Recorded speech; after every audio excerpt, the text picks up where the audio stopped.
Ошто ипотекалык негизде берилген үйлөр кымбат бааланып калган. Муну ипотекага батир алгандар айтып чыгып, үйлөрдү баалоо кайра башынан жүргүзүлсүн деген талап коюп жатышат. Эми бул жерде бүт эле госслуг ишчилер азыр оор келип атат.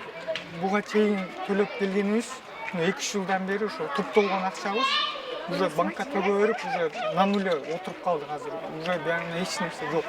Ошо анан документтен бизге ушуну тактап берсин. Мэриябы, жогорку кеңешпи көп инстанцияга кайрылдык, бирок эч ким бизге так жооп берген эмес. Бардыгы эле үстүртөн бир нерсени айтып коет, так жообу жок. Негизинин негизинде ушунчалык себестоимосту көтөрүп салган квадрат метр.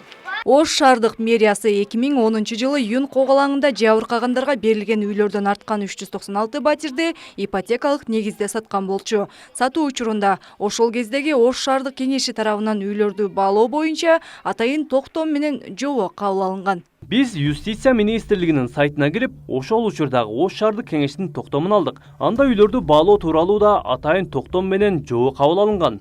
Бул документтин 5-пунктуна көңүл бурсак, мында үйлөрдү баалоо үчүн адистештирилген баалоочу компаниялар тарабынан же тийиштүү лицензиясы бар баалоочу тарабынан конкурстук негизде тандалган баалоочу жүргүзүлөт деп турат. Демек, үйлөрдү атайын комиссия эмес, жеке жактар баалаганы белгилүү болду. Дал мына ушул жагдай мыйзамга каршы келерин эксперттер айтып келишет.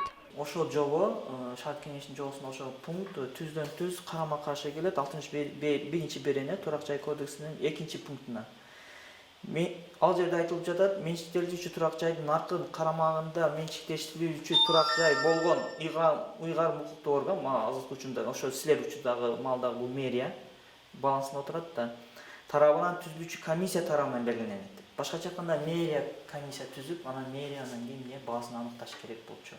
Эксперттер ипотекага берилген батирлерди баалоо реалдуу жүргүзүлгөнүнө күмөн санап келишет. Анткени 2013 жылы бүткөн батирлер 3-4 жылдай эч ким жашабай туруп калган. Ага ылайык жобо боюнча жаңыдан баалоо иштери жүргүзүлүш керек эле. Жетекчилер келип кете берет, айланып жүрө берет да. Бирок бизде мамлекеттик орган преемственность деген бар. Бирине өткөндө ошол өткөргөн мурункусун чукубастан кетилген кемчиликтерди кимдин эсебинен оңдойт деген маселе турат да. Мурункулар деле баары мамлекеттик кызматты иштеп жүрүшөт. Жоопкерчилигин карасын. Ким өз убагында эмне кандай ката кетирген. Ошого жараша болуш керек. Ал эми жаңы жетекчи мурункуну аяп же бирдиктүү команда болуп алдык деп жүрө бергени бул мамлекеттик чечим эмес.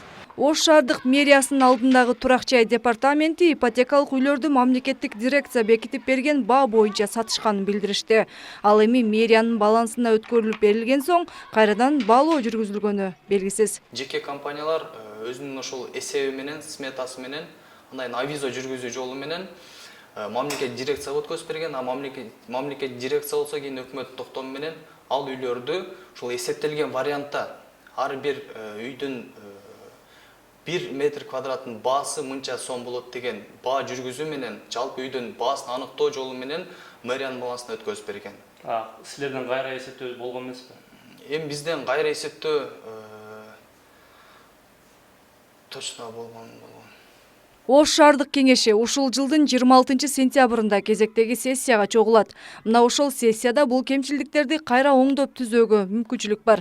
Аны канчалык деңгээлде эске алышат, убакыт көрсөтөт. Аймерим Талантбек кызы, Кудайберди Дыйканов, ТМЖ жаңылыктары.